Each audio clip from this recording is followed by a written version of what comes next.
அஸ்ஸலாமு அலைக்கும் வரஹ்மத்துல்லாஹி வபரகாத்துஹு. எல்லாம் வல்ல அல்லாஹ்வின் நல்லடியார்களே, தமிழ்நாடு தௌஹீத் ஜமாத் என்ற இந்த அமைப்பு தமிழகத்திலே தமது கொள்கைகளை பிரச்சாரம் செய்ய துவங்கி ஏறத்தாழ 30 ஆண்டுகளை நெருங்கிவிட்ட இந்த சூழ்நிலையில்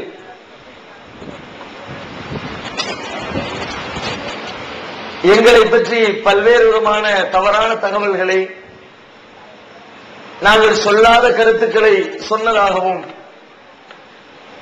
நாங்கள் ஏதோ இஸ்லாத்தினுடைய அடிப்படை கொள்கைகளுக்கு எதிரான போதனைகளை மக்கள் மத்தியிலே முன்வைத்துக் கொண்டிருப்பதாகவும், இஸ்லாமியர்களிடத்திலே குழப்பத்தை ஏற்படுத்துகிற நோக்கிலே இந்த அமைப்பு செயல்பட்டுக் கொண்டிருப்பதாகவும், எங்களை பற்றி தப்பும் தவறுமான தகவல்களை பொதுமக்கள் மத்தியிலே சிலர் விதைத்துக் கொண்டிருக்கிறார்கள்.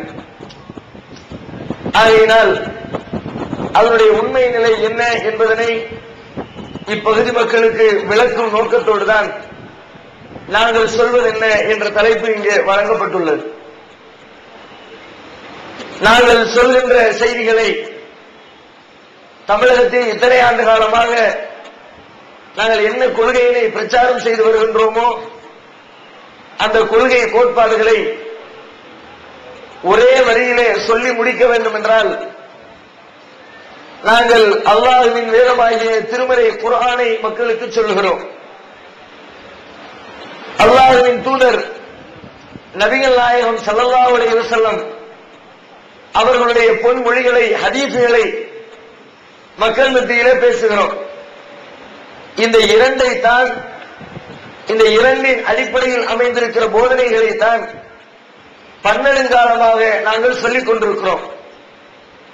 அதனையே சற்று விரிவாக சொல்ல வேண்டும் என்றால், இஸ்லாத்தினுடைய அடிப்படை கோட்பாடு எல்லா முஸ்லிம்களும் அறிந்து வைத்திருக்கிற, எல்லோரும் தமது வாயிலவிலே சொல்லிக் கொண்டிருக்கிற இஸ்லாத்தினுடைய மிக முக்கியமான போதனை ஏக இறை கோட்பாடு. இறைவன் ஒருவன் தான், லா இலாஹ இல்லல்லாஹ், வணக்கத்திற்குரிய இறைவன் அல்லாஹ்வை தவிர வேறு யாரும் இல்லை என்ற இந்த போதனை இஸ்லாத்தினுடைய ஜீவ நாடி என்பது முஸ்லிம்களாக இருக்கிற அத்தனை பேரும் தெரிந்து வைத்திருக்கிற ஓர் அடிப்படை தத்துவம்.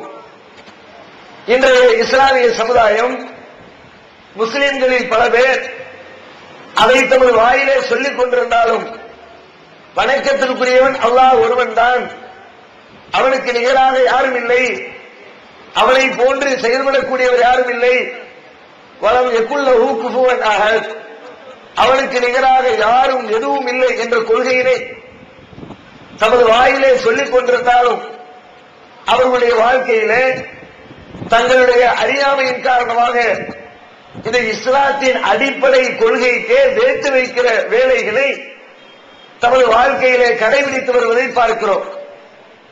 குறிப்பாக இந்த கொள்கைக்கு முஸ்லிம் சமுதாயம் எப்படியெல்லாம் தவறான செயல்முறைகளை நடைமுறைப்படுத்திக் கொண்டிருக்கிறது என்று பார்த்தால், இஸ்லாமியர்கள் நிறைந்திருக்கிற எல்லா பகுதிகளையும் வியாபித்திருக்கிற ஒரு சாதாரணமான காரியம், இறந்துவிட்ட நல்லடியார்களை அடக்கம் செய்து வைத்து அவர்களுடைய அடக்க ஸ்தலத்திலே எழுப்பப்பட்டிருக்கிற தர்காக்கள். பொதுவாக எங்களை பற்றி சொல்வார்கள், நாங்கள் அவுலியாக்களை பேசுகிறவர்கள், இவர்கள் அவுலியாக்களை திட்டுவார்கள், இறந்துவிட்ட மகான்களை குறை கூறுவார்கள். உண்மையிலே நாங்கள் எந்த அவுலியாக்களையும் ஏசியது கிடையாது. எந்த மகான் மீதும் எங்களுக்கு தனிப்பட்ட விருப்போ வெறுப்போ கிடையாது. எந்த அவுலியாக்களிடமும் கொடுக்கல் வாங்கல் செய்து அவர்களிடத்தில் பண மோசடி நடந்து அந்த மோசடியினால் கோபம் கொண்டதும் கிடையாது. ஆகையினால் எந்த பெரியாரையும், எந்த அவுலியாவையும், எந்த மகானையும் தனிப்பட்ட முறையிலே குறை கூறி விமர்சிக்க வேண்டிய அவசியம் எங்களுக்கு இருந்ததில்லை. என்றைக்குமே நாங்கள் அவர்களை குறை கூறியதும் இல்லை. வேறு எதனை குறை கூறுகிறோம்? அந்த அவுலியாக்களின் பெயரால், இறந்து விட்டவர்களின் பெயரால், முன்னால் வாழ்ந்து சென்ற முஸ்லிம்களுடைய பெரியார்களின் பெயரால், அவர்கள் இறந்ததற்கு பிறகு அவர்களின் அடக்க ஸ்தலத்திலே கட்டப்படுகிற அந்த கபிரிஸ்தான்கள், தர்காக்கள் இருக்கிறதே, அதைத்தான் நாங்கள் குறை கூறுகிறோம். ஏன் குறை கூறுகிறோம்? அது கூட எங்களுடைய சொந்த கால் புரட்சி இல்லை. திருமறை குர்ஆனில் அல்லாஹ் அதை கண்டிக்கிறான். அதுதான் அதனுடைய மொத்த சாராம்சம். தர்காக்களுக்கு செல்லக்கூடாது, தர்காக்கள் உருவாக்கப்படக்கூடாது என்று திருக்குர்ஆன் மிக தெளிவாக உலகத்திற்கு போதனை செய்கிறது. நபிகள் நாயகம் ஸல்லல்லாஹு அலைஹி வஸல்லம் அவர்களுடைய வாழ்க்கையில் பல்வேறு கட்டங்களில் இந்த செய்திகளை உலகத்திற்கு அழுத்தம் திருத்தமாக சொல்லி இருப்பதை பார்க்கிறோம். நபி ஸல்லல்லாஹு அலைஹி வஸல்லம் அவர்களுக்கு முன்பு வாழ்ந்து சென்ற பல்வேறு இணை தூதர்கள் அவர்கள் வாழுகிற காலம் வரைக்கும் அவர்கள் என்ன கொள்கையினை சொன்னார்களோ அதை அந்த மக்கள் கடைபிடித்தார்கள். நபி அவர்களுக்கு முன்பு ஈசா அலைஹிஸ்ஸலாம், இப்ராஹிம் அலைஹிஸ்ஸலாம், மூசா அலைஹிஸ்ஸலாம் இன்னும் எத்தனையோ இணை தூதர்கள் இந்த உலகத்திலே வாழ்ந்து சென்றார்கள். அவர்கள் அத்தனை பேருமே அல்லாஹ் ஒருவனைத்தான் வணங்க வேண்டும், அவனுக்கு நிகராக யாரும் இல்லை, அவனுடைய இடத்தை யாரையும் கொண்டு போய் வைக்கக்கூடாது என்ற போதனையை அழுத்தம் நிறுத்தமாக சொன்னார்கள். அந்த கொள்கையினை அவர்கள் உலகத்திலே வாழுகிற காலம் வரைக்கும் அதனை ஏற்றுக்கொண்டு ஒரு கூட்டம் வாழ்ந்து கொண்டிருந்தது. அவர்கள் மரணித்ததற்கு பிறகு அந்த கொள்கையினை அந்தந்த சமுதாய மக்கள் குழி தோண்டி புதைக்க ஆரம்பித்து விட்டார்கள். அல்லாஹ்வுக்கு இணையாக, அல்லாஹ்வுக்கு நிகராக யாரும் இல்லை என்று சொன்ன அந்த கொள்கைக்கு பங்கம் விளைவிக்கும் விதமாக அல்லாஹ்வுக்கு நிகரான வேறு பல மகான்களையும் வேறு பல பெரியவர்களையும் அவர்களுடைய வழிவந்தவர்கள் கற்பனை செய்ய ஆரம்பித்தார்கள். நபி ஸல்லல்லாஹு அலைஹி வஸல்லம் பார்க்கிறார்கள், நமக்கு முன்னாடி வந்த எல்லா இறைத்தூதர்களும் சொன்ன கொள்கை அவர்களுடைய மரணத்திற்கு பிறகு குழி தோண்டி புதைக்கப்பட்டு விட்டது.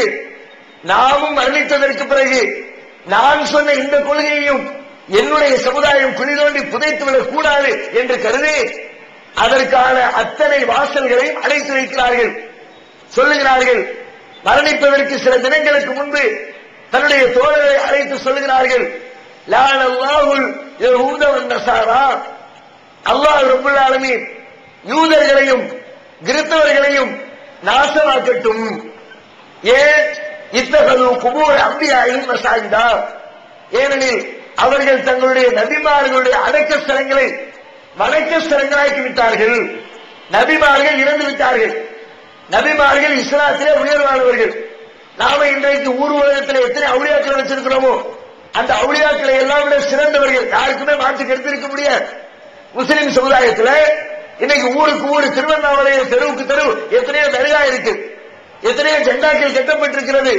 இந்த தர்காக்களை விட, இங்கே அழைக்கப்பட்டிருக்கிற பெரியார்களை விட நாம் யாரையெல்லாம் பெரியார்கள் அவுளியாக்கள் என்று மதிக்கிறோமோ அந்த அவுளியாக்களை எல்லாம் விட உண்மையிலே மிக பெரியவர்கள், இறைவனிடத்திலே நேசத்திற்குரியவர்கள், இறைவனுடைய தூதர்கள் என்பதில் மாற்று கருத்து இருக்க முடியாது.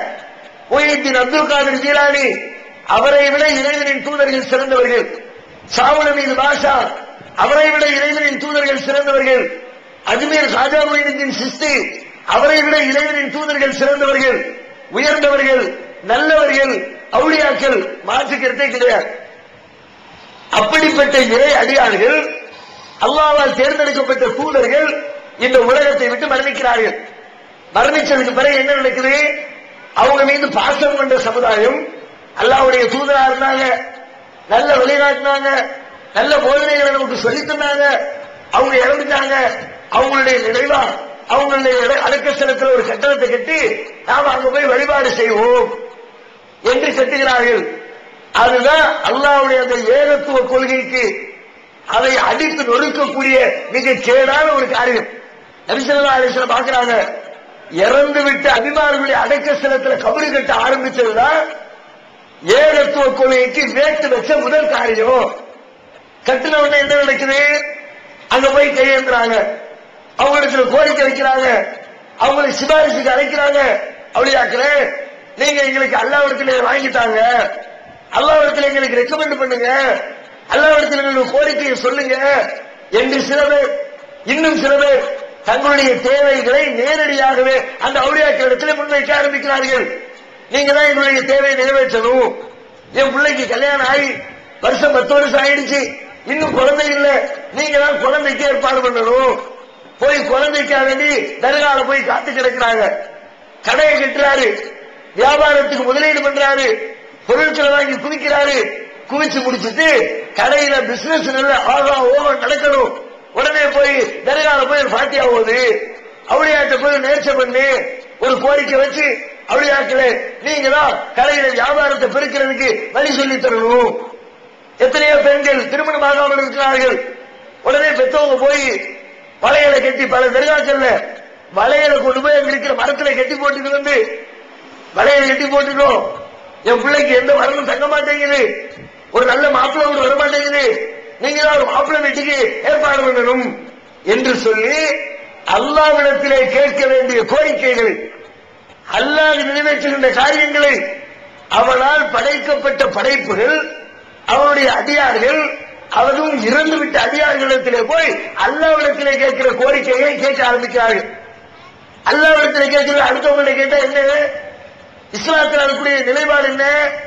அல்லாஹ்ட்ட கேட்கிற, அல்லாஹ்ட்ட மட்டும்தான் கேட்கணும். ஏன்? அல்லாஹ்வால் செய்ய முடிந்த காரியத்தை அல்லாஹ்வை தவிர வேறு யாராலும் செய்ய முடியாது. அதுதான் இஸ்லாம் சொல்லக்கூடிய அழுத்தமான கருத்து. வலம் யகுல்லஹு குஃபுவன் அஹத், அவனுக்கு நிகரா யாரும் கிடையாது. என்ன அர்த்தம்? அவன் ஒரு வேலையை செய்தா அந்த வேலையை செய்யறதுக்கு உலகத்துல யாரும் கிடையாது. அப்ப அவன் செய்யக்கூடிய வேலைகளை அவனை தவிர வேறு யாரிடத்திலும் கேட்கக்கூடாது. கேட்டால் என்ன அர்த்தம்? அவனுக்கு எப்படி செய்ய முடியுமோ அது மாதிரி இவருக்கும் செய்ய முடியும் அர்த்தமாயிரும். அதான அர்த்தம். ஒரு வேலையை என்ன தவிர யாருக்கும் செய்ய முடியாது என்று நான் சொல்றேன். இதை செஞ்சு காட்டு பார்க்கலாம், என்ன மாதிரி நான் சவால் விடுறேன். இன்னொருத்தர் அவர்கிட்ட போய் அதே வேலையை பக்கத்தில் நிற்கிற இன்னொருத்தர் போய் கேட்கிறார், நான் எந்த வேலையை என்ன தவிர வேற யாராலும் செய்ய முடியாது சவால் விடுறனோ அதே வேலையை செய்து முடித்து தாருங்கள் என்று பக்கத்தில் நிற்கிறவர்கிட்ட போய் கோரிக்கை வச்சா என்ன அர்த்தம்? உனக்கு மட்டும் முடிவு எடுத்துக்கிட்டியா? அவராலே முடியும், அவரு செய்வாரு, அவருக்கு திறமை இருக்குது, ஓன்ட்ட இருக்கிற மாதிரி பவர் அவருக்கு இருக்குது என்று கேட்கிறவன் நம்புகிறான். என் இடத்துல என் பவர்ல பக்கத்தில் நிற்கிறவர் ஒன்று நிப்பாட்டுறா, எனக்கு ஈக்குவலா கொண்டு வந்து வைக்கிறார் என்றுதான் அர்த்தம். அல்லாஹ் சொல்றான், இன்னல்லாஹ லா யக்ஃபிரு அன் யுஷ்ரக பிஹி, அல்லாஹ் ரப்பல் ஆலமீன் அவன் இடத்துல இன்னொருவரை கொண்டு வைக்கப்படுவதை ஒருபோதும் மன்னிக்கவே மாட்டான். அல்லாஹ் மிகப்பெரிய கருணையாளன், ரொம்ப இரக்கம் உள்ளவன். மனித குலத்தின் மீது ஒரு தாய் தன்னுடைய பிள்ளையின் மீது வைத்திருக்கிற பாசத்தை விட 70 மடங்கு அதிகமான பாசம் வைத்திருக்கிறவன் இறைவன். அப்படிப்பட்ட இறைவன் நீ என்ன தப்பு செஞ்சால் அல்லாஹ்ட்ட கையேந்து, அல்லாஹ் மன்னிப்பான். அல்லாஹ் மன்னிக்க மாட்டேன்னு நினைச்சாங்க என்று கருணை நிறைந்த ரப்புல் ஆலமீன் எத்தனை பாவங்களை திரும்ப திரும்ப செய்தாலும் அவற்றை எல்லாம் மன்னித்து விட்டு இந்த மனித குலத்திற்கு உதவி செய்கிற ரப்புல் ஆலமீன் ஒரே ஒரு பாவத்தை மட்டும் டிக்ளேர் பண்றான்.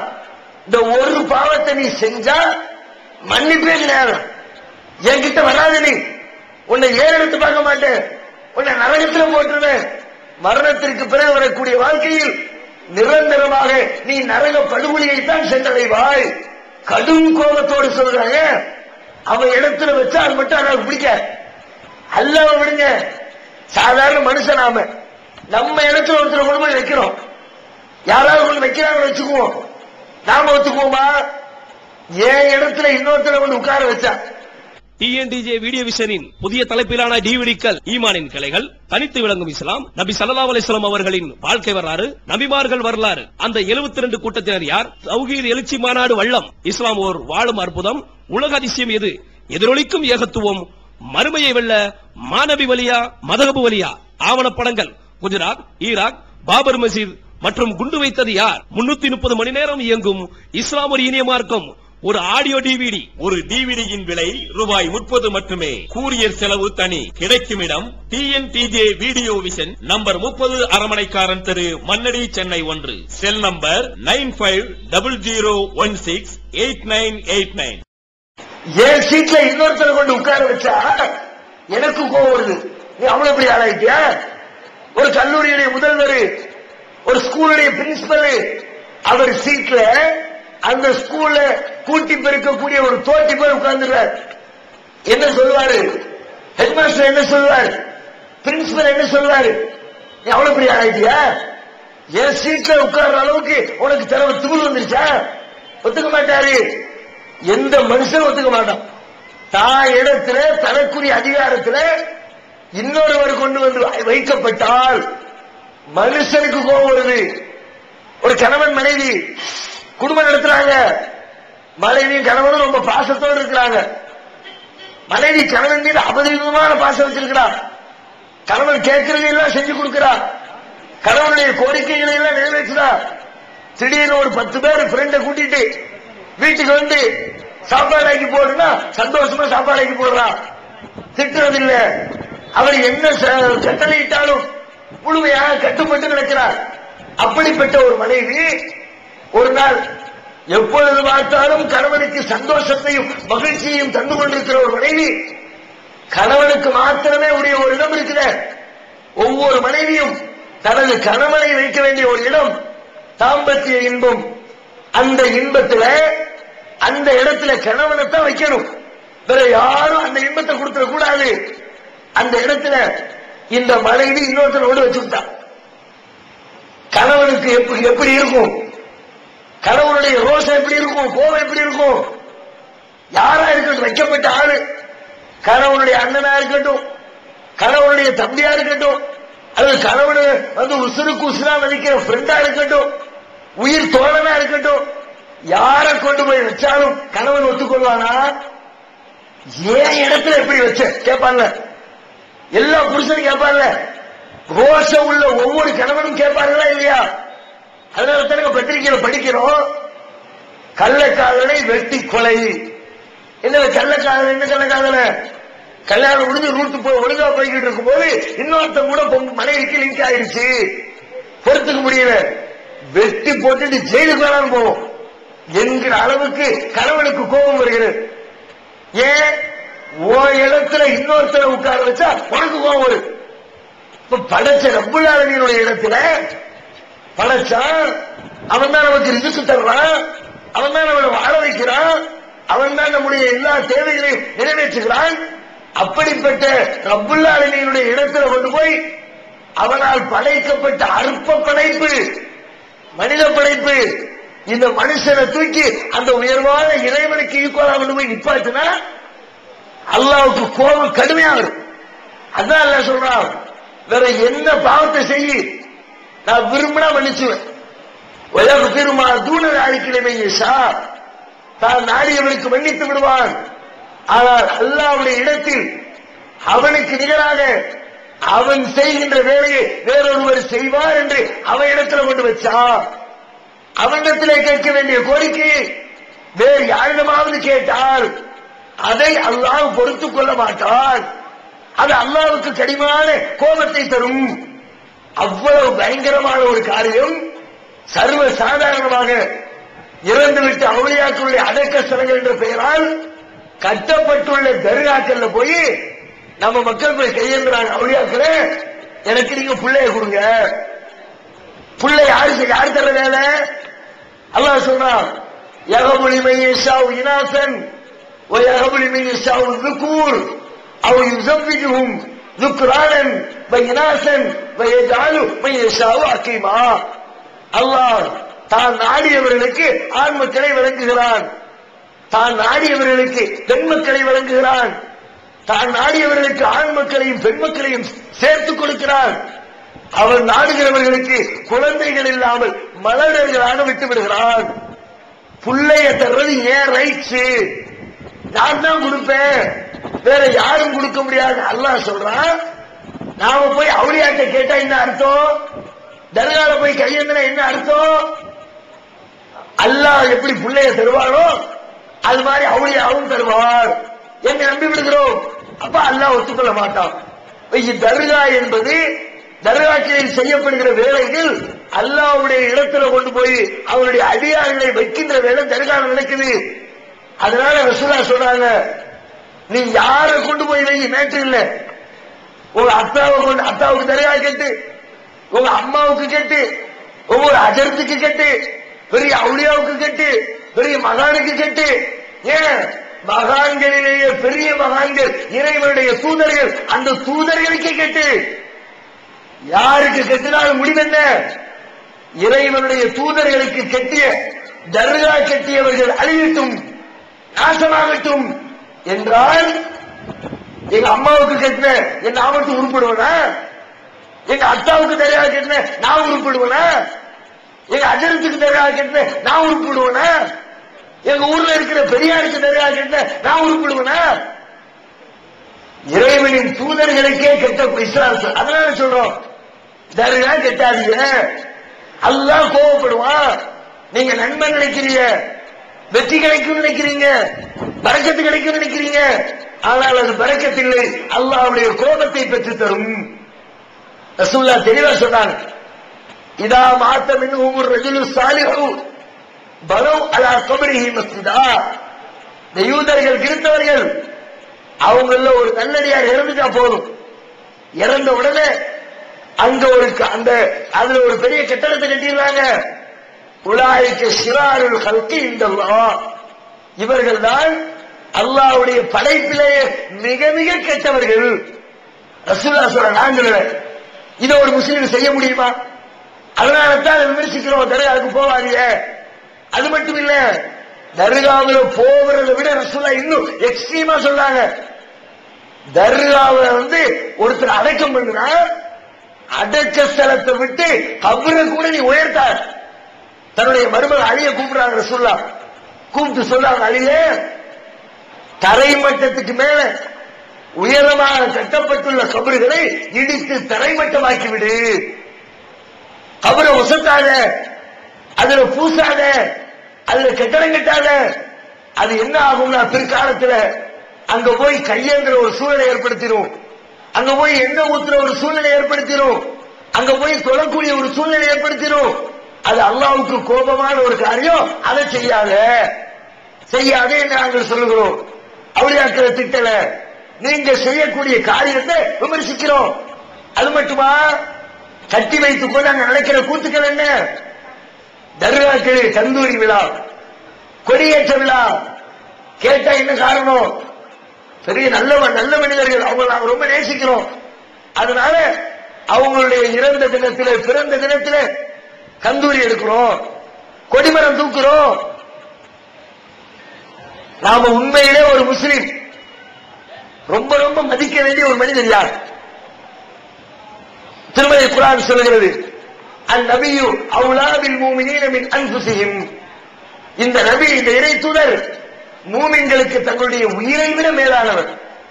ரசூலுல்லாஹ் சொன்னாங்க, லா யூமினு அஹதுக்கும் ஹத்தா அகூனா அஹப்ப இலைஹி மின் வாலிதிஹி வ வலதிஹி வன்னாஸி அஜ்மஈன். உங்கள் ஒருத்தர் தான் பெற்றெடுத்த பிள்ளைகளை விட, தன்னை பெற்றெடுத்த பெற்றோர்களை விட, ஒட்டுமொத்த உலக மக்களை விட என் மேல அதிக நேசம் வைக்கணும், நான் சொன்ன வார்த்தைக்கு கட்டுப்படணும், என் மேல பிரியம் காட்டணும். அப்படி பிரியம் காட்டவில்லை என்றால் நீங்க யாரும் உண்மையான முழுமையான மூமின்கள் இல்லை. ரசூலுல்லாஹ் சொன்னார். நாம மதிக்கிறோம், அல்லாஹ்வுடைய தூதரை எல்லாரும் மதிக்கிறோம். முஸ்லீம் என்று சொல்லிக் கொள்கிற அத்தனை பேரும் நபிகள் நாயகத்தின் மீது பாசம் வச்சிருக்கிறோம். ரசூலுல்லாஹ் யாராவது விமர்சித்தால், யாராவது திட்டிவிட்டால், யாராவது ரசூலுல்லாஹ் கேலி செய்து ஒரு கேலி சித்திரம் வரைந்து விட்டால், ரோட்ல போறவாறு எல்லா முஸ்லிமுக்கும் கோபம் வருது. ரோட்ல இறங்கி போராடுறோம், அவனை கைது செய்ய சொல்றோம், அவனுக்கு எதிராக ஆர்ப்பாட்டம் பண்றோம். ஏன்? நபிகள் நாயகத்தின் மீது நாம வச்சிருக்கிற பாசம் அது. நபி ஸல்லல்லாஹு அலைஹி வஸல்லம் மீது இவ்வளவு பாசம் வச்சிருக்கிறோமே, அந்த நபிகள் நாயகத்துடைய கபரில ஒரு விழா உண்டா? உங்க லோக்கல்ல இருக்கிற அவுலியா மீது வச்ச பாசத்துல அவுலியாவுக்கு கந்தூரி என்றால், அவுலியாவுடைய கபரில கொடிமரம் ஏற்றுறது என்று சொன்னால், அதையெல்லாம் விட அதிக பாசம் வைத்திருக்கிற அல்லாஹ்வுடைய தூதருடைய கபரிஸ்தான்ல அவர் கந்தூரி கொண்டாடணுமா இல்லையா? கொடிமரம் தூக்க வேண்டுமா இல்லையா? உண்டா? அங்க உண்டா? ரசூலுல்லாஹ்வுடைய கபரிஸ்தான்ல உண்டா? மதீனாவுக்கு போய் பாருங்க. நபி ஸல்லல்லாஹு அலைஹி வஸல்லம் தன்னுடைய மரண நேரத்தில் தோழர்களை அழைச்சு சொல்றாங்க, தோழர்களே, லா தஜாலு கபரி ஈதா, என்னுடைய கபரை, என்னுடைய அடக்க ஸ்தலத்தை விழா கொண்டாடுகிற இடமாக்கி விடாதீர்கள். அங்க கந்திரி எடுக்கிறாங்க, அங்க கொடிமரம் தூக்கிறாங்க, அங்க கையேற்கிறாங்க. நபிகள் நாயகத்துடைய கபரிஸ்தானே கந்தூரி கூடாது என்றால், அங்கேயே கொடிமரம் தூக்க கூடாது என்றால், உலகத்தில் வேற யாருடைய கபருக்காவது கொடிமரம் ஏற்ற முடியுமா? கந்தூரி கொண்டாட முடியுமா? அல்லாஹ்வுடைய தூதர் தடுத்தார்கள், அதனால செய்யாதீர்கள் என்று தர்காவை விமர்சிக்கிறோம். தர்காக்களை கட்டாதீர்கள் என்கிறோம், தர்காக்களுக்கு செல்லாதீர்கள் என்கிறோம், தர்காவிலே பிரார்த்திக்காதீர்கள் என்கிறோம். தர்காக்கள் இஸ்லாத்தின் பார்வையில் இடித்து தரைமட்டமாக்கப்பட வேண்டிய கட்டிடங்கள் என்று திருமறை குர்ஆன் சொல்கிறது. அதனால் நாங்கள் சொல்கிறோம். அது மட்டுமா, இந்த கொள்கையில இஸ்லாத்துடைய அடிப்படை கொள்கையில் இன்னும் பல இடங்களில் இஸ்லாமிய சமுதாயம் அவருடைய எல்லை மீறி சென்று கொண்டிருக்கிறது.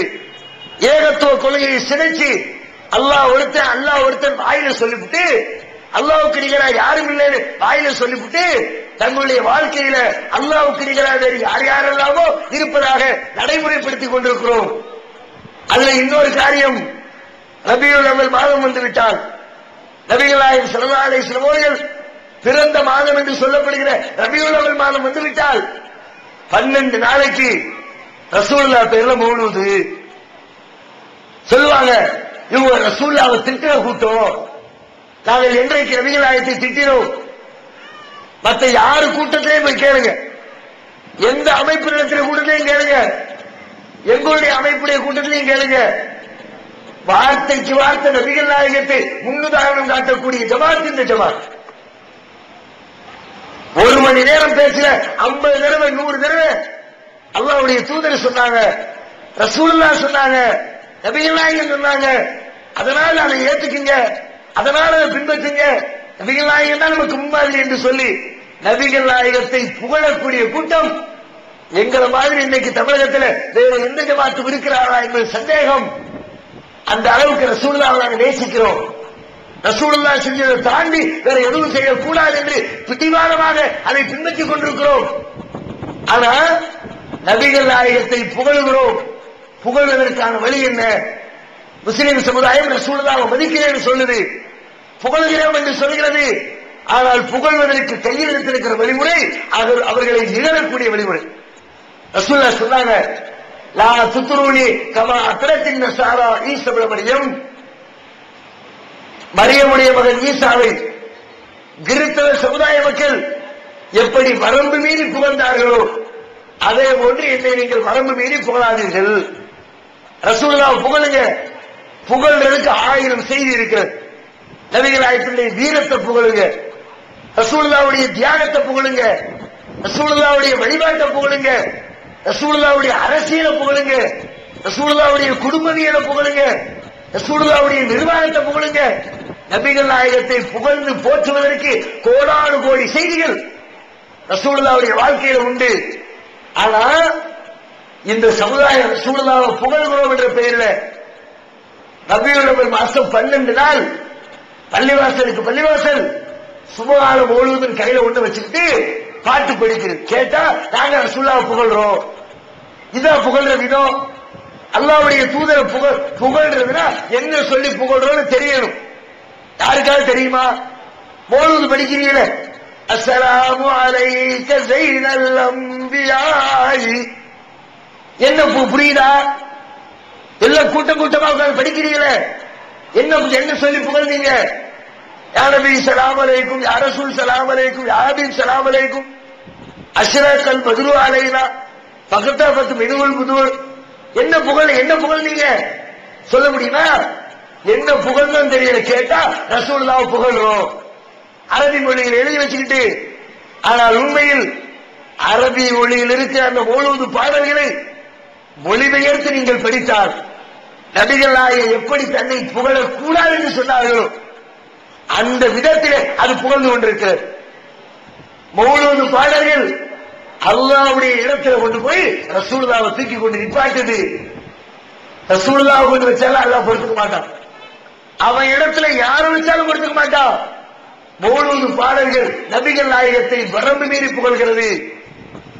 மௌலூதுல ஒரு வரி, அந்த கஃபாருல் ஹதாயா வதுனூபில் மூபிகாத், யா நபி ஸலாம் அலைக்கும் ஒரு பைத்து வரும். அதுல ஒரு பாடல் வரி, அந்த கஃபாருல் ஹதாயா, பாவங்களை எல்லாம் மன்னிக்கிறவரே, வதுனூபில் மூபிகாத், அழித்து விடக்கூடிய தீமைகளை எல்லாம் மன்னிக்கக்கூடிய தயார குணம் படைத்தவரே. நபிகள் நாயகத்தை பத்தி மௌலூதுல புகழ்றீங்க. குர்ஆன்ல அல்லாஹ் சொல்றான், ஒமை யக்ஃபிரு ذுனூப இல்லல்லாஹ், அல்லாஹ்வை தவிர உங்களின் பாவங்களை மன்னிக்கிறவன் யார் இருக்கிறார்? அல்லாஹ் கேட்கலாம், நீ செஞ்ச பாவத்துக்கு நான் தானே மன்னிக்கணும்? என்ன தவிர பாவத்தை மன்னிக்கிற ஒருத்தர் கிடையாது. ரசூலுல்லாஹி அல்லாஹ்ட்ட கேக்குறாங்க, யா அல்லாஹ் என் பாவத்தை மன்னிச்சிரு. ஒரு நாளைக்கு 100 தடவை ரசூலுல்லாஹ் அல்லாஹ்விடத்துல துஆ செய்றாங்க. நபி ஸல்லல்லாஹு அலைஹி வஸல்லம் தன்னுடைய பாவ மன்னிப்புக்கு அல்லாஹ்விடத்துல கையேந்துறாங்க. ஆனா நாம என்ன சொல்றோம்? நபியே நீங்க தான் மன்னிப்பீங்க. அல்லாஹ் சொல்றாங்க நான் தான் மன்னிப்பேன்னு. நாம சொல்ற ரசூலுல்லாஹ் மன்னிப்பாங்க. அல்லாஹ் கோவம் வராதா? அல்லாஹ்வுக்கு வெறுப்பு வராது? அல்லாஹ் இந்த பாட்டை படிச்சா நமக்கு அருள் புரிவானா? ரசூலுல்லாஹ் இப்படி சொன்னாங்களா? நான் உங்க பாவத்தை மன்னிக்கிறேன்னு சொன்னாங்களா? அஸ்ஸலாமு அலைக்க யா மாஹில் ذுனூபி போல் வரி, அஸ்ஸலாமு அலைக்க யா ஜாலில் குரூபி, கஷ்டங்களை எல்லாம் அழிக்கிறவரே உன் மீது சலாம் உண்டாகட்டும். கஷ்டத்தை அழிக்கிறவர் யார்? கஷ்டத்தை நீக்கிறவர் யார்? ரசூலுல்லாஹ் நீக்குவாங்க. அல்லாஹ் குர்ஆன்ல கேட்கிறான், அம்மை யுஜீபுல் முத்தர்ர இதா தஆவ் வ யக்ஷிஃபு ஸூ, இக்கட்டான நேரத்தை மாட்டிக்கொண்டு பிரார்த்திக்கிற பொழுது பிரார்த்திக்கிறவருடைய அழைப்புக்கு பதிலளித்து கஷ்டத்தை நீக்குகிறவன் அல்லாஹ்வை தவிர வேறு யார் இருக்கிறார்? அல்லாஹ் அல்லாஹ், அல்லாஹ்வோடு வேறு கடவுளர்கள் இருக்கிறார்களா? நான் தான் உன் கஷ்டத்தை போக்கணும், நான் தான் உன் சிரமத்தை நீக்கணும், நான் தான் உன் துன்பத்தை துடைக்கணும். அல்லாஹ் சொல்றான். நாம சொல்றோம் இல்ல இல்ல, ரசூலுல்லாஹ் துன்பத்தை நீக்குவாங்க, கஷ்டத்தை போக்குவாங்க, சிரமங்களை குறைப்பாங்க. நபிகள் நாயகம் பட்ட கஷ்டம் தெரியாதா? நபிகள் நாயகத்துக்கு உண்மையிலே அந்த பவர் இருந்தா, கஷ்டத்தையும் சிரமத்தையும் போக்கக்கூடிய ஆற்றல் ரசூலுல்லாஹ்வுக்கு இருந்தா, அவங்களுடைய வாழ்க்கையிலேயே அவ்வளவு கஷ்டம். தாயிப் நகரத்துல போய் ரசூலுல்லாஹ் கல்லடி வாங்கி உடம்புல ரத்தம் சிந்தினாங்களே, ஏன் கஷ்டம்? புகழ் போர்க்களத்துல பல்லு உடைபட்டு ரத்தம் சிந்தினாங்களே, ஏன் கஷ்டம்? சோத்துக்கு வழி இல்லாம பல நாட்கள் கஷ்டப்பட்டாங்களே, ஏன் அந்த கஷ்டம்? உண்மையிலே கஷ்டத்தை நீக்க ஆற்றல் இருந்தால், துன்பத்தை போக்குகிற ஆற்றல் இருந்தால், நபிகள் நாயகம் ஸல்லல்லாஹு அலைஹி வஸல்லம் அவர்கள் தங்களுக்கு வந்த துன்பத்தை முதலிலே போக்கி இருப்பார்கள், தங்களுடைய தோழர்களுக்கு வந்த துன்பங்களை போக்கியிருப்பார்கள். அல்லாஹ் அந்த அதிகாரத்தை கொடுக்கல. நாம என்ன பண்றோம்? அல்லாஹ் செய்கிற அந்த வேலையை ரசூலுல்லாஹ் செய்வாங்க. இது புகழ்ச்சியா? இது ரசூலுல்லாஹ் புகழக்கூடிய விதமா? ரசூலுல்லாஹ் சொன்னாங்க, இந்த புகழுக்கு எப்படி? அப்துல்லாஹி வ ரசூலுஹு, அல்லாஹ்வுடைய அடிமை என்ற புகழு, வ ரசூலுஹு அவருடைய தூதர்னு சொல்லி அது என்ன புகழ் விதம்? அல்லாஹ் செய்யற காரியத்தை நான் செய்வேன்னு சொல்லி புகழாத, பரம்பு மீறி புகழாத, எல்லை கடந்து புகழாதுன்னு சொன்னாங்க. நாம ரசூலுல்லாஹை மதிக்கிறோம் என்ற பெயரில் எல்லை மீறி எதை செய்யக்கூடாது என்று தடுத்தார்களோ அதையே நபிகள் நாயகத்தின் பெயரால் செய்து கொண்டு ரசூலுல்லாஹை புகழ்றோம், ரசூலுல்லாஹை பாராட்டுறோம், ரசூலுல்லாஹ்வுக்கு சலாம் சொல்றோம். சலாம் இப்படியா சொல்ல சொன்னாங்க ரசூலுல்லாஹ்? தொடர்ந்து லைன சலாம், யா நபி ஸலாம் அலைக்கும், யா ரசூல் ஸலாம் அலைக்கும், யா ஹபீப் ஸலாம் அலைக்கும், ஓ தூதரே சலாம் உண்டாகட்டும், ஓ நபியே சலாம் உண்டாகட்டும், ஓ ஹபீபே சலாம் உண்டாகட்டும். சலாம் சொல்ற மெத்தடா இது? ஏத்தாப்புல ஒரு அஸ்ஸலாமு அலைக்கும் சொல்லுவோம், ஏத்தாப்புல ஒரு வர்ணிச்சு சலாம் சொல்லுவோமா? கருப்பு சட்டை போட்டவரே சலாம் அலைக்கும், கண்ணாடி போட்டவரே சலாம் அலைக்கும், செருப்பு போட்டவரே சலாம் அலைக்கும், மாமியாரே சலாம் அலைக்கும், மாமனாரே இப்படியே சலாம் சொல்லுவோம்? ரசூலுல்லாஹ்வுக்கு சலாம் சொல்ற விதமா இது? நபிகள் நாயகத்தை புகழ்றதுக்கு ரசூலுல்லாஹ் அற்புதமான வார்த்தையை சொல்லித் தந்தார். எனக்காக அல்லாஹ்விடத்தில் துஆ செய்ப்பா, அல்லாஹும்ம ஸல்லி அலா முஹம்மதின் வ அலா ஆலி முஹம்மதின் கமா ஸல்லைத அலா இப்ராஹீம் வ அலா ஆலி இப்ராஹீம் இன்னக ஹமீதும் மஜீத். அல்லாஹ் கேள், இறைவா இப்ராஹிம் அலைஹிஸ்ஸலாத்துக்கும் அவர்களுடைய குடும்பத்தாருக்கும் நீ எவ்வாறு அருள் புரிந்தாயோ அதே போன்று முஹம்மது ஸல்லல்லாஹு அலைஹி வஸல்லம் அவர்களுக்கும் அவர்களுடைய குடும்பத்தாருக்கும் நீ அருள் புரிவாயாக. ரசூலுல்லாஹ் அப்படி கேளு, அப்படி ஸலவாத்து சொல்லு, அப்படி ரசூலுல்லாஹ்வுக்கு நன்மையை சேரு. அதை விட்டுவிட்டு நபிகள் நாயகத்தை புகழ்கிறோம் என்ற பெயரால் அல்லாஹ்வுடைய இடத்திலே நபிகள் நாயகத்திற்கு இல்லாத தகுதியை அல்லாஹ்வுக்கு இருக்கிற தகுதியை ரசூலுல்லாஹ்வுக்கு இருப்பதாக சொல்லி அல்லாஹ்வுடைய இடத்துல தூக்கி கொண்டு வச்சு அல்லாஹ் மன்னிக்க முடியாத ஒரு பாவத்தை சர்வ சாதாரணமாக இந்த சமுதாயம் செய்து கொண்டிருக்கிறது. கொள்கை ரீதிய அடிப்படையில இப்படிப்பட்ட கோளாறுகள் இந்த சமுதாயத்திலே நிறைந்திருக்கிறது. அது மட்டுமா, நடைமுறை வாழ்க்கையில் இஸ்லாம் வாழ்க்கையினுடைய ஒவ்வொரு அம்சத்தையும் சொல்லி தந்த மார்க்கம். உலகத்தில் இருக்கிற எந்த மதமா இருந்தாலும் எந்த சித்தாந்தமா இருந்தாலும் கடவுளை வழிபடுறது எப்படி அது மட்டும்தான் சொல்லித்தரும். கோயிலுக்கு எப்படி போகணும், எப்படி சாமி கும்பிடணும், எப்படி சாமியை வணங்கி வழிபடணும், இதுதான் எல்லா மதத்தினுடைய கொள்கை கோட்பாடு. ஆனா இஸ்லாம் என்னது? மதம் இல்லை, அது ஒரு மார்க்கம். வாழ்க்கை நெறி. எப்படி சாப்பிடணும், எப்படி தூங்கணும், எப்படி குடும்பம் நடத்தணும், எப்படி வியாபாரம் செய்யணும், எப்படி கழிவறைக்கு செல்லணும், எப்படி பெற்றவங்களை மதிக்கணும், எப்படி பெரியவங்களை மதிக்கணும், எப்படி பிள்ளைங்களை வளர்க்கணும், வாழ்க்கையில சந்திக்கிற ஒவ்வொரு பிரச்சனைக்கும் வழிகாட்டக்கூடிய மார்க்கம் இஸ்லாம். அந்த வழிகாட்டுதலை எல்லாம் தூக்கி தூர போட்டுட்டு வேறு யாரிடம் இருந்தால் உள்ள பல்வேறு கலாச்சார செய்திகளை, மாற்று மதத்தவர்களுடைய முஸ்லீம் அல்லாதவர்களுடைய நடவடிக்கைகளை அவங்க என்ன செய்யறாங்களோ அதை பார்த்து போட்டிக்குங்க. என்ன போட்டிக்கு? இஸ்லாம் சொல்லக்கூடிய நல்ல ஒரு வழிகாட்டுதலை விட்டுவிட்டு அடுத்தவங்களுடைய வழிபாட்டு முறையை நடைமுறை வாழ்க்கையை காப்பியடித்து தூய்மையான இஸ்லாத்தை விட்டு முஸ்லீம்கள் கொஞ்சம் கொஞ்சமாக இன்றைக்கு வெளியேறிக் கொண்டிருக்கிறார்கள். அதனை நாங்கள் கண்டித்து உண்மையான இஸ்லாத்தின்பால் வாருங்கள் என்று அழைப்பு விடுக்கிறோம். ஒவ்வொரு மனிதனுடைய வாழ்க்கையிலும் பிரிக்க முடியாத ஒரு கட்டம் திருமண வாழ்க்கை. குறிப்பிட்ட வயது வந்துருச்சுன்னா அவருடைய பாலியல் தேவைகளை நிவர்த்தி செய்து கொள்வதற்கு ஒரு ஆணாக இருந்தாலும் பெண்ணாக இருந்தாலும் முறையாக திருமணம் செய்து கொள்வது வழக்கம். எல்லா சமுதாயத்திலே இருக்கு, எல்லா மதத்திலையும் பின்பற்றப்படுது. அந்த திருமணத்துக்கு இஸ்லாம் அழகான வழிகாட்டுதலை சொல்லிச்சு. ஆனா இங்கே இஸ்லாத்தினுடைய அந்த அழகான வழிகாட்டுதல் தலைகீழாக போட்டு மிதிக்கப்பட்டிருக்கிறது. குர்ஆன்ல எல்லா பிரிவினரும், முஸ்லிம்களை எத்தனை பிரிவு இருக்குதோ, எத்தனை அமைப்பு இருக்குதோ, அத்தனை பேர் மதிக்கின்ற இறைமறை வேதத்தில் இந்த திருமணத்தை பற்றி சொல்வது அல்லாஹ் சொன்னார். நீங்கள் திருமணம் செய்கிற போது ஆண்களே மணமுடிக்கிற பெண்களுக்கு மகர் என்ற பணம் கொடுத்து அவர்களை மணமுடியுங்கள். பெண்ணுக்கு நீ காசு கொடுத்து அவளை கைப்பிடிய. கல்யாண வாழ்க்கையின் மூலமாக அதிகமான இழப்புகளை சந்திக்கிறவள் ஒரு பெண், அதிகமான துன்பத்தை ஏற்றுக்கொள்கிறவள் ஒரு பெண். திருமணம் என்பது ஒரு ஒப்பந்தம், வாழ்க்கையின் ஒப்பந்தம். ஒரு ஒப்பந்தம் சொன்னா ரெண்டு பேர் ஒப்பந்ததாரர்கள் ரெண்டு பேரும் சம அளவுல அதுல பங்கெடுக்கும், அதான் முறையான ஒப்பந்தம். ஆனால் திருமணம் என்ற ஒப்பந்தத்தில் ஒரு ஆண் செய்கின்ற இழப்புகளை விட, ஒரு ஆணுக்கு ஏற்படுகின்ற இழப்புகளை விட, ஒரு ஆண் செய்கின்ற தியாகங்களை விட ஒரு பெண் செய்கின்ற தியாகம் அதிகம், ஒரு பெண்ணுக்கு ஏற்படுகிற இழப்பு அதிகம். ஆகையினால நீ அவளுக்கு காசு கொடுத்து அவளை நீ திருமணம் செய், மகர் கொடுத்து நீ மணமுடிக்க வேண்டும், திருக்குர்ஆன் சொல்லுது. ஆனா இங்க என்ன நடக்கு? திருமண பேச்சு ஆரம்பிச்ச உடனே முதல் பேச்சு எவ்வளவு தருவீங்க, நகையாக எவ்வளவு, பணமாக எவ்வளவு, டூ வீலராக எவ்வளவு, போர் வீலராக எவ்வளவு, பங்களாவாக எவ்வளவு, வெளிநாட்டு விசாவாக எவ்வளவு, மாப்பிள்ளைக்கு கடவுச்சு கொடுக்கிறதுக்கு எவ்வளவு, ஊருக்கு தெரிஞ்சு எவ்வளவு, ஊருக்கு தெரியாம அண்டர்கிரவுண்ட்ல எவ்வளவு. முதல் பேசியாகும். எவ்வளவு வரதட்சணை, எவ்வளவு பெரிய கொடுமை இந்த சமுதாயத்தில். மற்ற எந்த சமுதாயத்திலையும் முஸ்லீம்கள் இருக்கிற மாதிரி கொடுமை இல்லை. மற்றவங்களுடைய வரதட்சணை இருக்குது, 10,000, 5,000, 20,000, 25,000.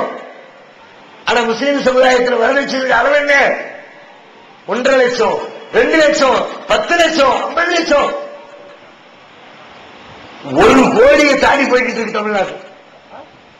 1 கோடி ரூபாய்க்கு அதிகமாக மாப்பிள்ளைக்கு தகுந்த மாதிரி ரேட்டு. டாக்டர் மாப்பிள்ளைக்கு ஒரு ரேட்டு, இன்ஜினியருக்கு ஒரு ரேட்டு, படிச்சவனுக்கு ஒரு ரேட்டு, படிக்காதவனுக்கு ஒரு ரேட்டு, கம்ப்யூட்டர் சாப்ட்வேர் இன்ஜினியருக்கு ஒரு ரேட்டு, மளிகை கடை வச்சிருக்கிற ஒரு ரேட்டு. திருமண சந்தையிலே மாப்பிள்ளைகள் விலை பேசப்படுகிறார்கள். அதனால் இந்த சமுதாயத்துக்கு ஏற்பட்ட இழப்பு எவ்வளவு யோசிக்கலாம். எத்தனை ஏழை குடும்பத்தில் உள்ள பெண்கள் 25 வயசு 30 வயசு 35 வயசு முதிர்கன்னிகள் திருமணம் முடிக்க முடியாமல், தாம்பத்திய இன்பத்தை அனுபவிக்க முடியாமல், அவருடைய பெற்றோர்கள் மாசம் 1000 ரூபாய் 2000 ரூபாய் 2500 ரூபாய் சம்பளம் மாச குடும்பத்தினிடத்திற்கே பத்த மாட்டேங்குது. வீட்டு வாடகை கொடுக்க வழி இல்லை, பிள்ளைய பராமரிக்க வழி இல்லை, மருத்துவ செலவுக்கு பணம் இல்லை, பிள்ளைய ஸ்கூலுக்கு படிப்பு சேர்க்கிறதுக்கு பணம் இல்லை. அப்படிப்பட்ட சூழ்நிலையில் இருக்கிற குடும்பத்தில் இருக்கிற பெண்கள் 30 வயதாகி 35 வயதாகி திருமண வாழ்க்கையில காலடி எடுத்து வைக்க முடியாமல் வீட்டினுடைய மூலைகளில் அமர்ந்து அழுது கொண்டிருக்கிறார்கள். அந்த அழுகைக்கு யார் காரணம்? திருமணத்திலே இந்த முஸ்லிம் சமுதாயம் ஏற்படுத்தி இருக்கிற வரதட்சணை என்ற கோளாறு காரணம் இல்லையா? பக்கத்து வீட்டுல ஏற்ற வீட்டுல அவளை விட வயசுல குறைஞ்ச பிள்ளைங்க, வசதியான குடும்பத்து பிள்ளைங்க, இவளுக்கு முந்தி திருமணம் ஆகி அவளுக்கு 25 வயசு 20 வயசு காரி கையில பிள்ளையோட கட்டிய கணவனோட வண்டியில ஏறி உட்கார்ந்து இடுப்புல ஒண்ணு கையில ஒண்ணு புடிச்சுக்கிட்டு போறாங்க. அதை பார்க்கும்போது 30 வயசுல கல்யாணமாக இருக்கிறாங்க. இவருடைய நிலைமை என்ன? எவ்வளவு வேதனைப்படும். இந்த வரதட்சணை கொடுமையினால் சமுதாயத்தில் ஏற்பட்டிருக்க இழப்பு என்ன தெரியுமா? அதிகமாக ஒழுக்கத்தை போதிக்கிற இஸ்லாமிய மார்க்கத்தில் முஸ்லிம் பெண்களும் ஆண்களும் இளைஞர்கள் பல பேர் ஒழுக்க சிதைவுக்கு ஆளாகி ஒழுக்க சீர்கேட்டுக்கு பலியாகி பல பேரை பார்க்கிறோம். பொறுத்து பார்க்கிற வழி இல்ல. நம்ம தகப்பனார் நம்மளை கல்யாணம் முடிச்சு கொடுக்க வசதி இல்ல. இன்னும் 10 வருஷம் போனாலும் நம்ம கல்யாணம் நடக்காது. பொறுத்து பார்த்துட்டு ஒரு நாள் இல்ல ஒரு நாள் யாருடனாவது வேலி தாண்டி செல்லக்கூடிய காட்சி. இரையச்சம் உள்ள பெண்கள் பல பேர் தங்களை பாதுகாத்துக்கிறாங்க. இரையச்சம் இல்லாதவர்கள், அதுவும் இன்னைக்கு நாம வாழக்கூடிய இந்த காலகட்டத்தில் எங்கு பார்த்தாலும் ஆண் பெண்ணுடைய காம உணர்வுகளை தூண்டிவிடக்கூடிய காட்சி. ரோட்ல நடக்க முடியல, ஆபாச சுவரொட்டிகள், ஒரு பேப்பரை படிக்க முடியல, அரைகுறை ஆடையோடு விளம்பரங்கள், ஒரு புத்தகத்தை திறக்க முடியல, காம உணர்வை தூண்டக்கூடிய காட்சிகள், ஒரு எஃப்எம் ரேடியோ கேட்க முடியல, ரேடியோல உணர்வை சீண்டி பார்க்கிற பாடல்கள், ஒரு தொலைக்காட்சி சேனலை திருப்ப முடியல, அரைகுறை ஆடையோடு காம விரசங்களோடு கட்டிப்பிடிக்கக்கூடிய படுக்கையறை காட்சிகள். திரும்ப இதை பார்த்துக்கிட்டு இருக்கிற ஒரு பெண்ணுக்கு எத்தனை நாட்களுக்கு தனது உணர்வுகளை கட்டுப்பாட்டுக்குள்ள வச்சிருக்க முடியுமா? ஒரு நாளை இருந்துச்சு, இது மாதிரி எந்த முசீபத்து இல்லாத காலம், எந்த விதமான சீர்கேடும் இல்லாத காலம், இந்த சினிமா மாதிரியான கொச்சையான நிகழ்வுகள், அதை தேடி போகணும்னா ஊரை விட்டு 2 கிலோமீட்டர் 3 கிலோமீட்டர் வெளியே போகணும். அப்படி ஒரு காலம் இருந்துச்சு. ஆனா இன்னைக்கு தலைகிற வீட்டுக்குள்ள, நாம் உட்கார்ந்து இருக்கிற படுக்கறைக்குள்ள, நம்முடைய அடுப்பாங்கரைக்குள்ள யாரோ 2 பேர் கட்டி பிடிச்சு ஆடக்கூடிய காட்சிகளை வீட்டுல தொலைக்காட்சி சேனல் வழியா பார்க்கிறோம். பொறுத்து கொண்டிருக்க முடியுமா? ஒரு நாள் இல்ல ஒரு நாள் வெளியே தாண்டிடுறான், பொறுமை இழந்துடுறான். வீட்டுக்கு வரக்கூடியவர்களோடு, பால் ஊற்றுகிறவர்களோடு, எலக்ட்ரீஷியனோடு, பள்ளிக்கு அழைத்து செல்வரோடு, இப்படி பல விதங்களில் அவளுக்கு யாரெல்லாம் நெருக்கமாக இருக்கிறார்களோ அவர்களில் ஒருவரோடு ஊரை விட்டு வெளியூர்களுக்கு ஓடி சென்று திருமணம் முடிக்கக்கூடிய காட்சி. அதிலேயும் பல பேர் ஆம்பளை என்ன பண்றான், ஐசா பேசி கூட்டிட்டு போய் ஒரு வாரம் 10 நாள் 1 மாசம் வெளியூர்ல நல்ல ஜாலியா சுத்த வேண்டியது. ஊட்டியில போய் பாருங்க, ஆங்காங்கே செத்த பிணங்கள், இளைஞருடைய பிணங்கள், இளம் பெண்களுடைய பிணங்கள். காரணம் என்ன? இங்க இருந்து கூட்டிட்டு போக வேண்டியது, 1 மாசம் ஊட்டியில ரூம் எடுத்து தங்க வேண்டியது, ஜாலியா இன்பத்தை கழிக்க வேண்டியது. அப்படியே ராட்சியில தங்கின ரூம்ல விட்டுட்டு ஊரை பார்க்க ஓடி வந்துட வேண்டியது. பொம்பளையுடைய லெவல் என்ன? அவங்களை சட்ட காரணத்துக்கு விட்டு ரோட்டில் நடப்பான். ஆனா அந்த பெண் மானத்திற்கு அஞ்சு, மரியாதைக்கு அஞ்சு, ஊருக்கு போன கேவலம், சமுதாயம் காரி துப்பும், வீட்டுல ஏத்துக்க மாட்டாங்க, நம்மளை தலைமுடிக்கிறாங்க. வீட்டுக்கு போறதை விட இங்கேயே நம்முடைய உயிரை மாய்த்துக் கொள்வோம் என்று சொல்லி எத்தனை பெண்கள் தற்கொலை முடிவை எடுக்கிறார்கள். அந்த முடிவுக்கு யார் காரணம்? இந்த சமுதாய அமைப்பு காரணம் இல்லையா? வரதட்சணை கொடுமை காரணம் இல்லையா? அதனை நாங்கள் 25 வருடமாக ஒரு பிரச்சாரமாக மேற்கொண்டிருக்கிறோமே. எங்களை எதிர்க்கிற ஜமாத்து பெரியவர்களே, கூட்டம் போடக்கூடாது என்று காவல்துறைக்கு நிர்பந்தம் கொடுக்கக்கூடிய ஜமாத்து தலைவர்களே, எப்படியாவது இவர்களுடைய பிரச்சாரத்தை முடுக்கிவிட வேண்டும், அதை அமுக்கிவிட வேண்டும் என்று பல்வேறு இடங்களில் கங்கணம் கட்டிக் கொண்டு கூட்டத்தில் போய் உட்காராத, ஊர் விளக்கி வச்சிருவோம் என்றெல்லாம் பேசக்கூடிய தலைவர்களே, ஜமாத்து பெரியவர்களே, உங்க சமுதாயத்துல, உங்க ஊர்ல, உங்க மகல்லாவுல இப்படி எத்தனை நடக்குது? அதற்கு நீங்க என்ன செஞ்சீங்க? செஞ்சிருந்தா நீங்க பெரியவங்க. ஒவ்வொரு நாளும் சும்மா வேலை, ஒவ்வொரு வாரமும் வேற எந்த சமுதாயத்துக்கும் கிடைக்காத அற்புதமான பாக்கியம் முஸ்லிம் சமுதாயத்துக்கு. ஒரு பொதுக்கு ஒரு 500 பேர் கூட்டி வச்சு ஒரு நல்ல செய்தியை சொல்லணும்னா 25,000 ரூபாய் 30,000 ரூபாய் செலவு பண்ண வேண்டியது இருக்கு. போஸ்டர் அடிக்கணும், நோட்டீஸ் அடிக்கணும், மேல ரெடி பண்ணணும், மைக் செட் ரெடி பண்ணணும், மக்களுக்கு வாகனத்தை ரெடி பண்ணணும், உட்கார்ந்து சேர் போடணும், ஆயிரக்கணக்கான ரூபாய்கள் செலவழித்து 500 பேர் 1000 பேரை திரட்டணும். ஆனா ஒவ்வொரு வாரமும் வெள்ளிக்கிழமை மதியம் எல்லா முஸ்லிமும் பள்ளிவாசல் வந்து ஆஜர். என்ன மாதிரி சொல்லி கேட்கிறேன். ஒரு போஸ்டர் இல்ல, ஒரு நோட்டீஸ் இல்ல, ஒரு விளம்பரம் இல்ல, ஒரு மேடை தேவையில்லை, சேருக்கு காசு கொடுக்க வேண்டியதில்லை, மைக் செட்டுக்கு காசு செலவு வேண்டிய அவசியம் இல்லை. 10 பைசா செலவில்லாம உங்க முன்னாடி 1 மணி நேரம், அரை மணி நேரம் உங்களுக்கு முன்னால் வந்து அமரக்கூடிய இந்த சமுதாயத்திற்கு என் ஜமாத்து உலமாக்களை ஆளுங்களை நீங்கள் என்ன சொன்னீர்கள்? வரதட்சணை கூடாது என்றீர்களா? வரதட்சணை திருமணத்திற்கு வரமாட்டோம் என்றீர்களா? வரதட்சணை வாங்குவது குற்றம் என்றீர்களா? என்ன செஞ்சீங்க? வாங்குடா, அதுல எனக்கு ஒரு பெர்சன்டேஜ் கமிஷன் கொடுங்க. கேவலம் இல்லை. கேட்டா பள்ளியாசலுக்கு வருமானம் பல ஊர்ல. திருவண்ணாமலை லெவல் தெரியாது, தமிழகத்துடைய பல்வேறு ஊழியர் லெவல் என்ன? 1 லட்சம் வாங்கினா 10% ஜமாத்துக்கு கமிஷன். அதனால இப்ப எங்க ஊர் பக்கம் எப்படி ஆச்சுல, வரதட்சணை வாங்குவாங்க, 2 பேரும் உள்ளுக்குள்ளே பேசி வெளியே சொல்லிடுறாங்க. எவ்வளவு கேட்டா நாங்க ஒன்னும் கொடுக்கலீங்க, ஒன்னும் வாங்கலீங்க, அப்படித்தான் எங்க கல்யாணம்னு சொல்லிவிடிய. கேட்டு அவனுக்கு 10,000 ரூபாய் ஜமாத்துக்கு மொய் எழுதணும். அண்டர் கிரவுண்ட்ல வரதட்சணை ஆரம்பிச்சிருச்சு. இந்த சம்பாத்தியம், இந்த வருமானம் வர்றதுக்கு சாராய கடை நடத்தி சம்பாத்தியம் பண்ணணும். இதோட சூப்பரா சம்பாதிக்கணும். வேற என்ன? இதுக்கு அதுக்கு என்ன வித்தியாசம்? இன்னைக்கு தமிழ்நாடு கவர்மெண்ட் சொல்லுது, ஊருக்கு ஊரு டாஸ்மாக் திறந்ததுல நம்ம கவர்மெண்ட்டுக்கு நல்ல வருமானம். இந்த வருஷத்துல 7,000 கோடி ரூபாய், 1 கோடி 2 கோடி இல்ல, 7,000 கோடி வருமானம்.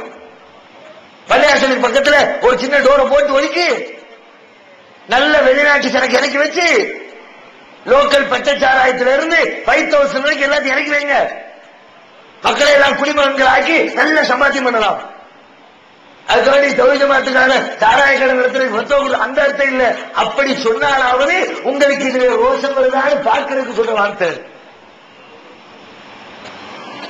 கண்டிச்சீங்களா? வரதட்சணை திருமணத்தில் போய் எத்தனை பேர் விபச்சாரிகளா மாறி போனாங்க. அதுக்கு நீங்க என்ன குரல் கொடுத்தீங்க? போய் உட்கார்ந்து அல்பாத்தியாளர் ஆளின் சாக்கு அந்த பணத்தை ஆளாளுக்கு தொட்டு தொட்டு கண்ணில் தொட்டு பணத்தை வாங்கி கொடுக்கிறீங்க. நம் சமுதாயத்து இளம் பெண்களும் இளைஞர்களும் திருமணத்தை நீங்க சிரமமாக்க அந்த இன்பத்தை அடைவதற்கு வேறு வழி தேடுகிறார்கள். அதுக்கு நீங்க பேசலாம், பேசல. என்னத்த பேசுறீங்க? அதை பேசுற எங்களை பத்தி பேசுறீங்க. எத்தனை பேரை பிச்சைக்காரன் இருக்கிறது வரதட்சணை. கண்ணியமா வாழ்ந்தவன், கௌரவமா குடும்பம் நடத்தினவன், வீட்டுல 2 பொம்பளை பிள்ளை 3 பொம்பளை பிள்ளை, கட்டி கொடுக்க வழி இல்ல, ஊரு தப்பா பேசும். என்ன பண்றது? ஜமாத்து தலைவர்கிட்ட போய் ரகசியமா காலங்காத்தால சுபு முடிச்ச உடனே நேரா வீட்டுல போய் உட்கார்ந்து பார்த்து, தலைவரே ஒரு லெட்டர் ஒண்ணு கொடுங்க, பிள்ளைய கட்டி கொடுக்க வழி இல்ல, வெளியூர்ல போய் வசூல் பண்ணிட்டு வர்றேன். ஜமாத்துல இருந்து லெட்டர், இவர் 3 பெண் குழந்தைகளோட கஷ்டப்படுகிறார், உங்களான உதவிகளை செய்யுங்க. ஜமாத்து சீரோட தலைவர் கையெழுத்தோட லெட்டர் கொடுத்து விடுறீங்க. திருவண்ணாமலை காரு லெட்டர் தூக்கிக்கிட்டு நேரா மெட்ராஸுக்கு வந்துடுறாரு. ஏன்? திருவண்ணாமலையில பிச்சை எடுத்தா கேவலம். ஒவ்வொரு பள்ளிவாசலையும் சும்மா தொலைக்கு பிறகு பார்க்கிற வாசல்ல துண்டை விரிச்சு கூணி குறுகி நின்று பாவா அஸ்ஸலாமு அலைக்கும், அப்பா அஸ்ஸலாமு அலைக்கும், 4 பிள்ளை வச்சிருக்கேன், கொபரை வச்சிருக்கேன், கரையத்த முடியல, காசு கொடுங்க. கொஞ்சம் யோசிச்சு பாருங்க. ஆண் பிள்ளைகளை வைத்திருக்கிறவர்களே, என் ஜமாத்து தலைவர்களே, கொஞ்சம் அந்த இடத்துல நீங்க யோசிங்க. பிச்சை எடுக்கிறது என்ன கௌரவமா நினைச்சா பிச்சை எடுக்கிறான்? நல்ல பெரிய வருமானம் நினைச்சா பிச்சை எடுக்கிறான்? மனுஷன் திருடி கூட பொழைச்சிருவாங்க, பிச்சை எடுக்க மாட்டான். திருடி கூட நம்ம கௌரவம் நினைப்பான், பிச்சை எடுக்க விரும்ப மாட்டான். அப்படிப்பட்ட ஒரு கேவலமான காரியத்தை தன்னுடைய பெண் பிள்ளைகளை திருமணம் முடித்து கொடுக்க வேண்டும் என்பதற்காக வேண்டி மானம், மரியாதை, கௌரவம், கண்ணியம் அனைத்தையும் தூக்கி அடகு வைத்து விட்டு ஊரை விட்டு வெளியூருக்கு சென்று பிச்சை எடுக்கக்கூடிய சூழ்நிலை ஏற்படுத்தியது எது? வரதட்சணை இல்லையா? சுயமரியாதையை கற்றுத் தந்த மார்க்கத்திலே பிச்சைக்காரர்களை உருவாக்குகிறீர்கள். இதற்கு எதிராக நீங்கள் என்ன குரல் கொடுத்தீர்கள்? நாங்கள் குரல் கொடுக்கிறோம். அல்லாஹ் சொல்கிறார், ஆம்பளே நீ பலம் உள்ளவன், நீ சம்பாதிக்கிறவன், நீ ஆம்பளனா பொம்பளைட்ட காசு கேட்காத, காசு கொடுத்து கல்யாணம் முடி. இதை சொன்னா திட்டுவீங்களா? இதை சொன்னா அடிப்பீங்களா? இதை சொன்னா ஊர் விளக்குவீங்களா? இதை சொன்னா உங்களுக்கு கோபம் வருதா? வரட்டும். இதை சொல்வதனால் உங்களுக்கு கோபம் வந்தால் அதை பற்றி எங்களுக்கு கவலை இல்லை, நாங்கள் சொல்லிக் கொண்டே இருப்போம், விடமாட்டோம். இதை சொன்னா ஊர் விளக்குனா விளக்கு. என்ன ஊர் விளக்கம்? என்னத்த ஊர் விளக்கு? என்னத்த சாதிச்சிய? உங்க ஊர் விளக்கு என்ன பாதித்தது? நீங்க என்ன விளக்கிறது? நாங்க உங்களை விளக்குறோம். நபி இப்ராஹிம் அலைஹிஸ்ஸலாம் திருமறை குர்ஆன் சொல்கிறது, இத்தகலல்லாஹு இப்ராஹீம கலீலா. அல்லாஹ் இப்ராஹீமை தன் உற்ற தோழனாக்கிக் கொண்டார். இப்ராஹிம் அலைஹிஸ்ஸலாம் சொல்றாங்க, தன்னுடைய சமுதாயத்தில் ஒரே ஒரு ஆள், மொத்த ஊர் அவருக்கு எதிரா, தகப்பனார் அவருக்கு எதிரி, தாயார் அவருக்கு எதிரி, சொந்த பந்தம் அவருக்கு எதிரி, தெருக்காரர்கள் அவருக்கு எதிரி, நண்பர்கள் அவருக்கு எதிரி, கவர்மெண்ட் அவருக்கு எதிரி, ஒட்டுமொத்த உலகமும் அவருக்கு எதிரி. அந்த நேரத்தில் இப்ராஹிம் அலைஹிஸ்ஸலாம் சத்தியத்தை சொல்றாரு, சமுதாயம் கேட்க மறுக்குது. இப்ராஹிம் அலைஹிஸ்ஸலாம் சொல்கிறார்கள், இன்னா புராஉ மின்கும் வ மிம்மா தஅபுதூன மின் தூனில்லாஹ். உங்களை விட்டும், அல்லாஹ்வை விடுத்து நீங்கள் எதை வணங்குகிறீர்களோ அந்த தெய்வங்களை விட்டும் நான் விலகிக்கிறேன். அல்லாஹ்